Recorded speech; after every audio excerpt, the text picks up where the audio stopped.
Hello, hello, Leo Collective. Ako po ito si James from James Tarot PH. Ito po ang inyong weekly reading para po sa inyong May 11 hanggang 17. So ano po naghihintay sa inyo para sa mga petsa na yan? But first, ihanda mo na Leo yung isang tanong para sa ating isang tanong, isang sagot. Kung meron po kayo pang malakasang one question, hawakan mo yan. Sa dulo po atin po yung sasagutin. Okay? Let's begin. Holy Spirit, Spirit Guides, ibigay po natin kay Leo ang mga mensaheng dapat nilang malaman. Inhale and exhale. Your cards for the week. Ooh, interesting. Siya nga pala mga mahal kong Leo, maraming salamat po ha sa lahat po ng mga hindi nag-i-skip ng ads, sa mga like, sa mga comment, at mga patuloy po talagang sumusuporta sa atin every time po na meron tayong libreng reading para sa inyo. So keep on liking, keep on commenting, and thank you po for not skipping the ads. So, in the background of your reading, meron kang the Emperor card. Ooh, Leo, sabi dito, you have the power. Napakasimple. You have the power to make things happen. Pinapayuhan ka this week na talaga namang you're on the top of your game. Kapag kailangan ka doon, nandun ka. Pag kailangan ayusin to, aayusin mo. Kumbaga, unstoppable ka. Nobody can really hinder you pagdating sa mga gagawin mo. May lubak, kaya mong daanan. May harang, kaya mo lusutan. May problema, kaya mong solusyonan. 'Di ba? Kumbaga, nasa kamay mo yung control ng buhay mo. So panahon to for you, Leo, to really stand up, really fight for what you think is needed to be done because this week, posible siya para sa'yo. Okay? Congratulations. So, in your core energy, meron po kayong the High Priestess. Alam mo, this week, Leo, napakatalas ng iyong intuition. Napakatalas ng iyong kutob tungkol sa isang tao, tungkol sa isang sitwasyon, tungkol sa isang bagay. Mararamdaman mo agad kung ano yung dapat gawin, kung ano yung dapat iwasan, kung ano yung dapat sabihin. Medyo matalas din this week yung iyong pakiramdam na kahit wala kang basehan, pero naramdaman mo, katigan mo yan. Okay? Meron din po sa inyo this week, napakalinaw ng mga panaginip mo, no? Um, Medyo tatatak siya for the whole day. In full detail, maaalala mo kung ano yung napanaginipan mo. Pati rin yung emosyon sa panaginip na yon, you will still remember. So, yung mga panaginip na yan this week, meron niyang ibig sabihin. Kaya kung meron kang mapanaginipan sa buong linggong ito, medyo kalkalin mo, himayin mo. Ano kayang ibig sabihin nun? Parang ganyan. But for others, sabi dito, hindi mo kailangan malaman lahat ng bagay sa mundo para gawin yung isang bagay. Kasi alam mong kaya mo eh. So, if you have a lot of questions, maraming mga nakatago sa'yo, hindi mo maintindihan, kahit kalkalin mo, parang feeling mo, I cannot grasp the information or the reality or the truth, hayaan mo lang. Hayaan mo because soon the answers will come. Soon, everything will make sense.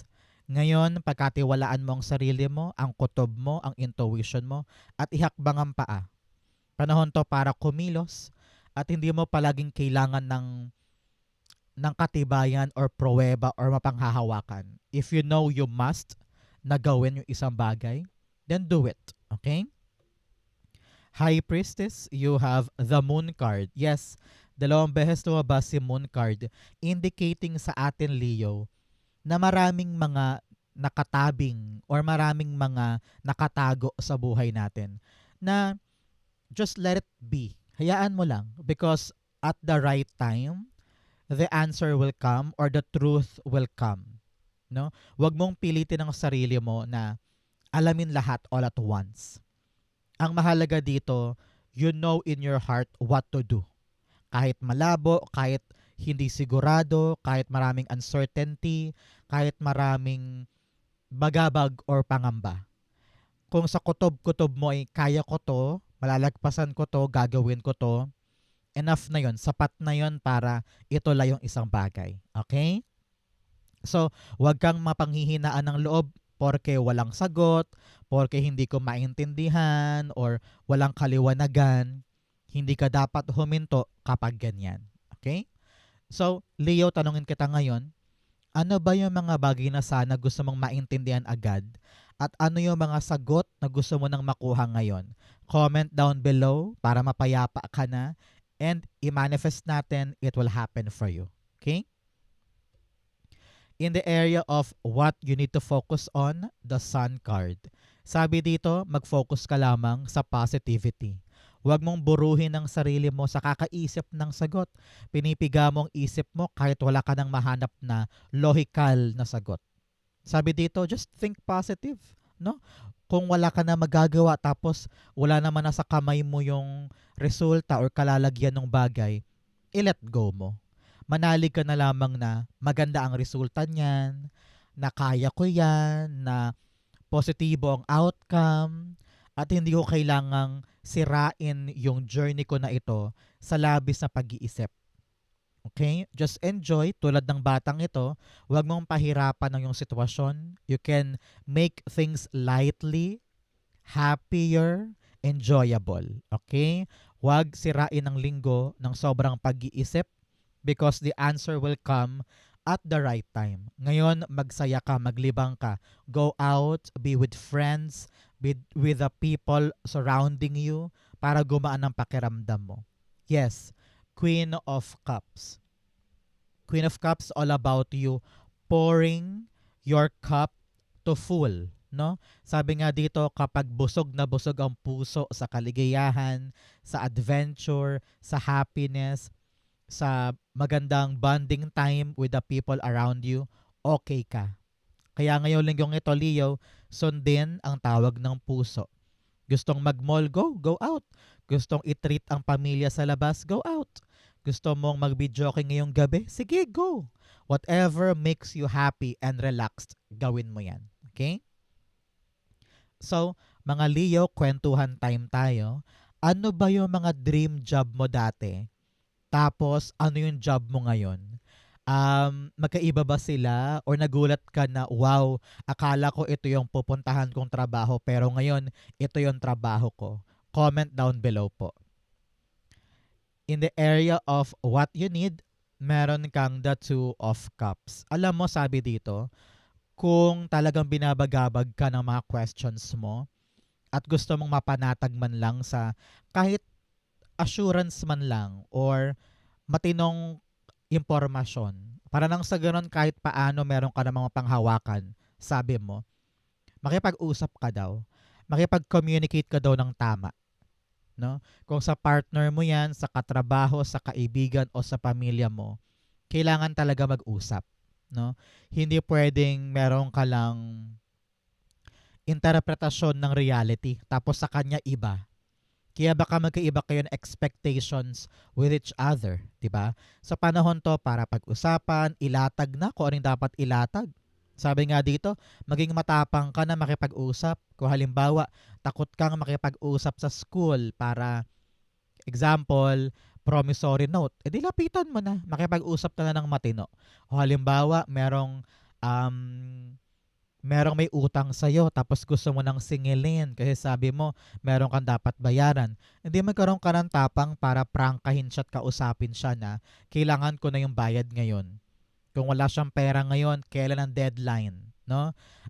Kailangan klaruhin yung mga bagay-bagay na yan at hindi pwede na malabo ang usap. Kailangan kung pwede nga lang isulat mo yan sa papel para meron kang mapanghawakan, ganyan, no? So, communicate, at kailangan yung pag-uusap merong sasapitin na maganda, no? Hindi ka makikipag-usap para makipag-away, kung hindi para maliwanagan at para maitulay yung gusto mong mangyari. Okay? Two of Cups, the Knight of Swords. Yes? Sabi dito, sa pag-uusap, huwag magmamadali. Huwag irarush at huwag mo laging isipin na, ay, gets mo na ako, no? Sige, alis na ako. No. Kailangan dito dahan-dahan ka because narinig ko dito sometimes baka mamaya ma-misinterpret ka or mali yung pagkakaunawa niya or unawa mo sa pinag-usapan. Kaya importante dito, Leo, no rush. No rush, walang bibiglain, walang pipiliting mangyari. Kailangan mo tong pagtiyagaan, kausapin, pagtiyagaan mo, at magpasensya ka. At sabi rin dito, huwag mong gamitin ang dila mo minsan. Kasi baka mamaya matalas ang dila mo, nakapagsalita ka ng mga bagay-bagay na hindi mo naman talaga pinag-isipang mabuti. So ngayon, do not speak while you're thinking. Sabi dito, mag-isip ka muna before speaking para ma-relay mo ng tama yung informasyon at hindi masira yung conversation. Okay? In the area of what's affecting your current energy, meron po kayong the Page of Cups. Si Page of Cups dito, sabi ng yung spirit guides, kung talagang nais mo yung isang bagay, tumutok ka doon. Kahit walang sagot, kahit walang kaliwanagan, kung gusto mo yan, maniwala ka na makukuha mo yan. Tinan mo siya. Nakatingin siya sa kanyang cup, pero nung una wala yung isda. Iniisip lang niya, sana may mag-appear na isda, sana may lumabas na isda for me. Wala siyang kasiguraduhan, wala siyang kaliwanagan, pero naniwala siya. At yun lumabas, nag-sprout sa kanyang cup yung isang isda. So, yung pinaniwalaan niya, nangyari sa kanyang realidad. So, ganun ka din. Kahit wala kang mapanghawakan or wala ka namang kasiguraduhan dyan, if you believe, it will happen. Example, hindi ka sigurado kung makakapasa ka sa licensure exam. Pero you need to believe na kaya ko to, magagawa ko to. Darating ka sa realization na yes, magagawa mo. O halimbawa, hindi ka naniniwala na ikaw ang mapopromote kasi sabi mo nga, wala naman akong clue, wala namang sinasabi si boss kung sa akin ibibigay, pero kung maniniwala ka na sa'yo ibibigay, darating yon. Parang ganyan, okay? Page of Cups, you have the Queen of Swords. Sabi nga dito, panindigan mo yung gusto mo. If you believe, you have to really be ready to live that reality. No? Kapag naniwala sa utak, dalhin sa realidad. Ito yung parte ng yung manifestation, Leo. No? Kung ano yung tibok ng puso, aksyonan, panindigan, ipaglaban. Hindi pwedeng naniwala ka nga pero at the back of your head iniisip mo, ay baka imposible. Ay baka ako lang nag-iisip nito, baka mamaya mukha na akong engot dito kakaisip. But parte yan ng manifestation mo eh. So, if you see it, believe it. If you believe it, it will happen. Okay? In the area of your near future, meron kang the Knight of Wands. Asahan mo, Leo, in the near future, 12 days, 12 weeks, or 12 months after watching this video, merong good news na magpapa-excite sa'yo. Okay? Knights are deliverer of information. No? So, meron darating sa yung magandang balita, maaring through text, chat, email, or GC mo, na magasabi sa'yo na parang, huy, Leo, larga na tayo. Leo, approve na. Leo, nandyan na. So, wala kang ibang gagawin kundi tumayo, bumangon at talagang sumugod doon kasi parang go signal ito. So congratulations sa mga gagawin mo this time dahil simula na to ng mga magagandang pagbabago at aandar ka na to a very exciting adventure. Narinig ko dito na baka umatras ka, baka matakot ka. Kaya importante, be brave. Pag dumating yung opportunity, wala kang gagawin na pag-atras. Panahon to para harapin, take the responsibility, and you will see na makakaya mo to. Knight of Wands, the Two of Wands. Yes, panahon na for you na kumawala sa iyong comfort zone, kumawala sa iyong nakasanayan na circle. Kasi ngayon, ramdam ko dito, yung pagdating ng good news na to, either mag-travel ka or lilipat ka. Ramdam ko dito yung transition or pagbabago. No? So, kailangan dito kapag dumating yung magandang balita, kailangan crystal clear sa'yo yung bawat plano, bawat hakbang, at yung purpose nito para hindi masayang, para hindi matenga, at para hindi ka malihis. Okay? So now, be ready kasi darating na yung isang bagong adventure na kailangan mong suungin at tulayan. Time na to for you to take a risk and venture forward. Okay? In your challenge, meron kang the Magician card. Si Magician dito, Leo, sinasabihan ka na yung spirit guides na huwag kang papadala sa isang matamis sa salita. Ramdam ko dito, someone is making a trick. Parang tinitrick ka or iniisahan ka, minamanipulate ka na isang taong magaling magsalita. Isang taong magaling kang paikutin para makuha niya sa'yo yung gusto niya. No? Example, kapitbahay mo to. Inuuto ka everyday para lang pautangin mo siya. O kaya, kamag-anak mo to, no? Pinapaniwala ka sa isang bagay para mag-invest ka. No? Sa panahon to para kilalanin sa paligid mo yung mga taong too good to be true. Na para bagang they want you to do something out of your control or out of your volition. At parang pinapaniwala ka niya sa isang bagay na hindi naman talaga sigurado kung totoo or legit. Kaya ingat-ingat ka sa mga taong ito. Sabi nga, you need to be emperor. You need to take control of your life. Kailangan wais ka ngayon. At kailangan matalino ka to see kung sino yung mga taong kinokontrol ako at pinipilit akong pagawain yung mga bagay na hindi ko naman talaga gusto or labag sa aking damdamin. So, be aware with this person, no? Magkaroon ka rin ng tapang to say no. Sabi mo, ay, sorry, hindi ako mahuhulog sa mga patibong na yan. Huwag mo kong pilitin to do something that I don't want.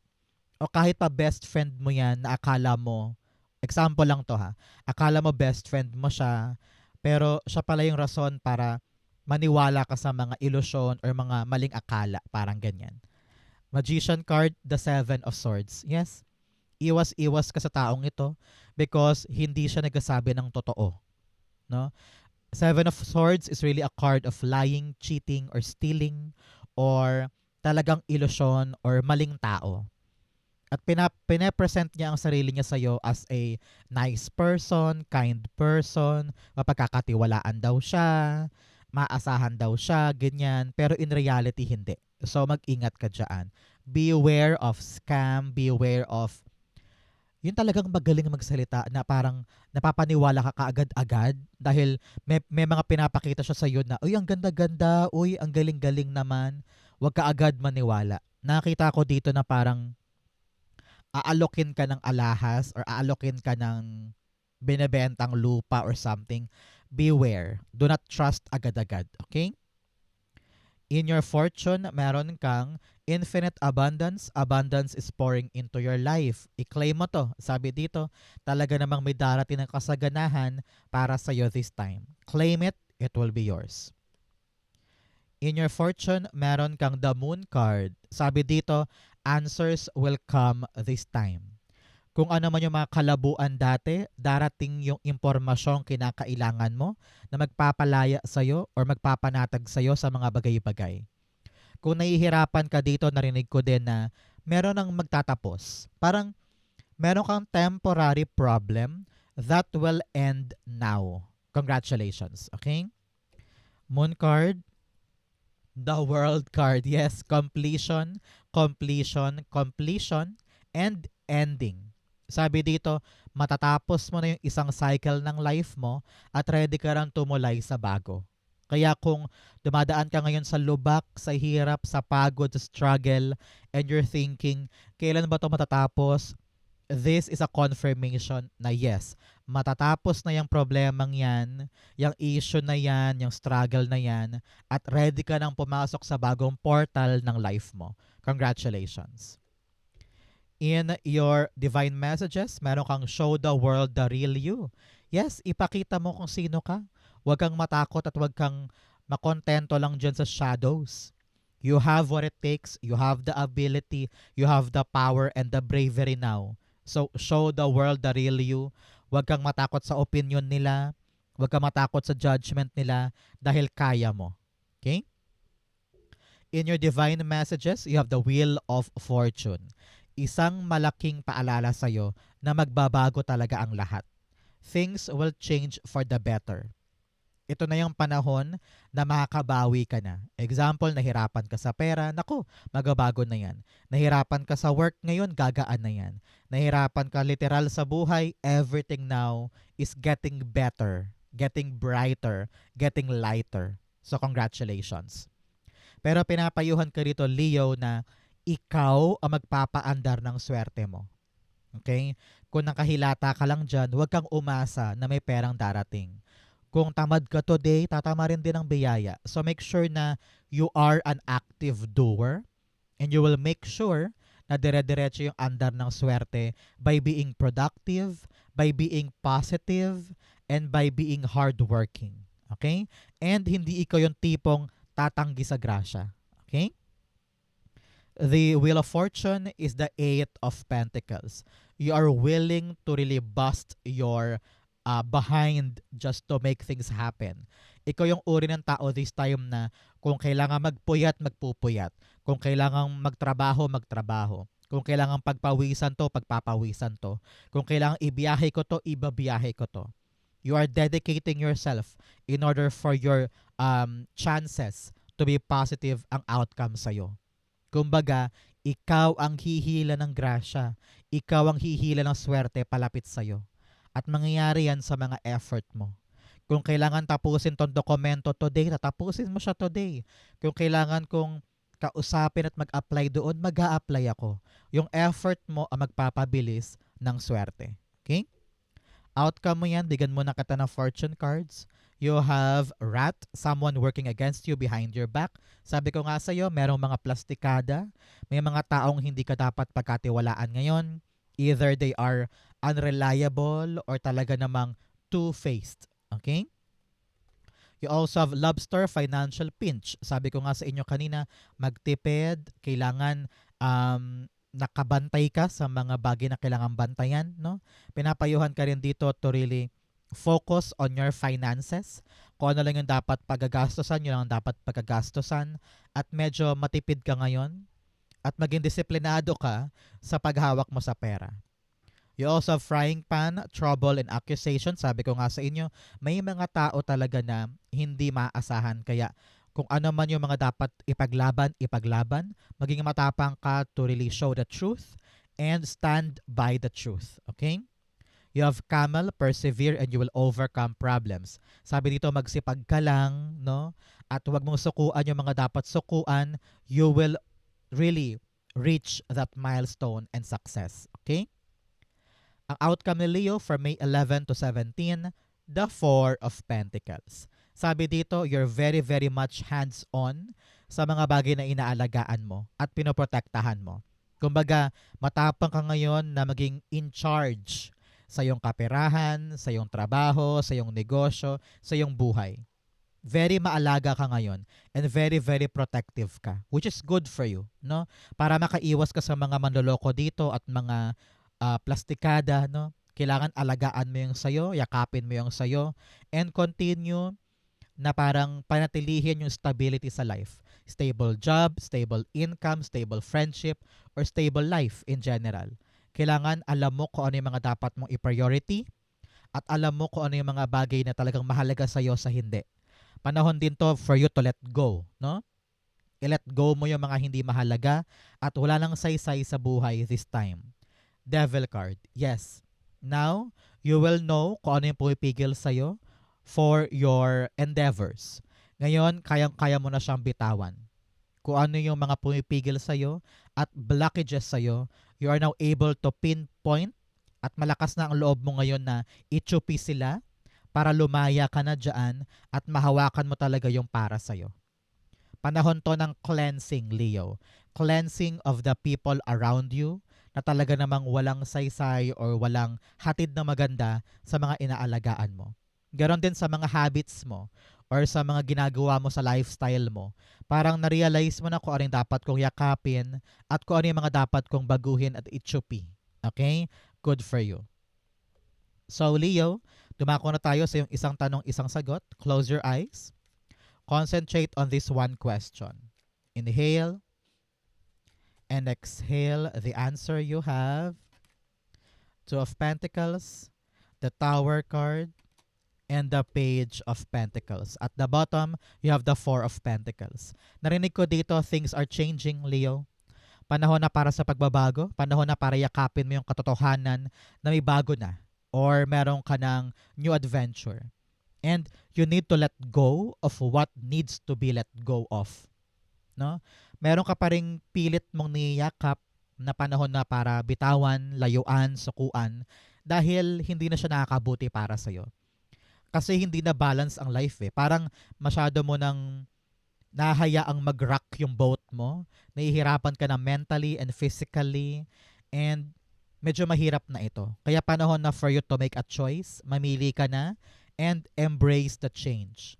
Huwag ka mag-alala, meron ka namang yayakapin na bago na para bagang kayang-kaya mo siyang pamahalaan at ipaprioritize mo to ngayon.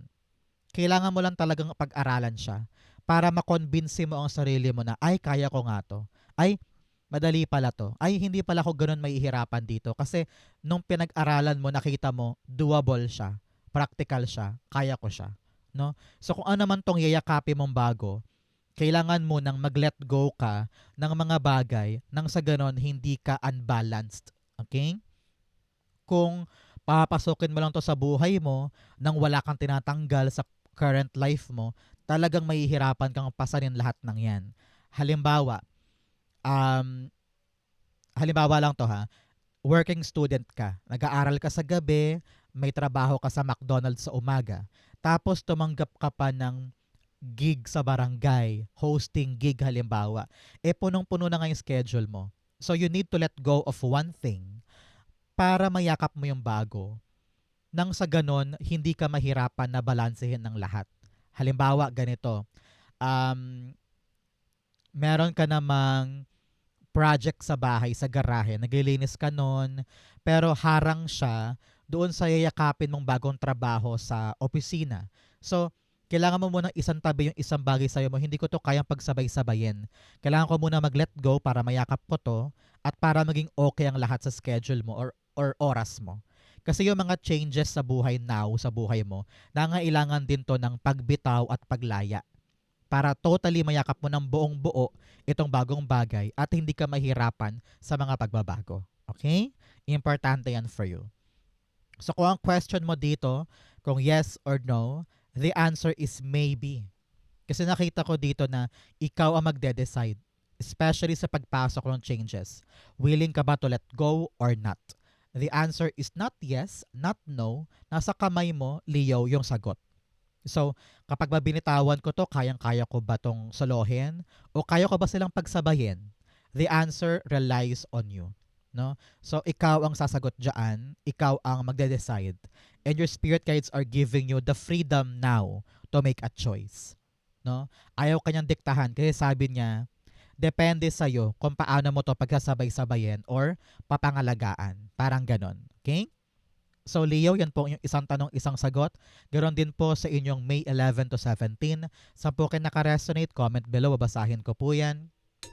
Thank you Holy Spirit, Spirit Guides for the clarity and messages na dapat malaman ng mga Leo this week. Thank you po for watching hanggang dulo. I love you. This has been James for James Taro PH. God bless everybody.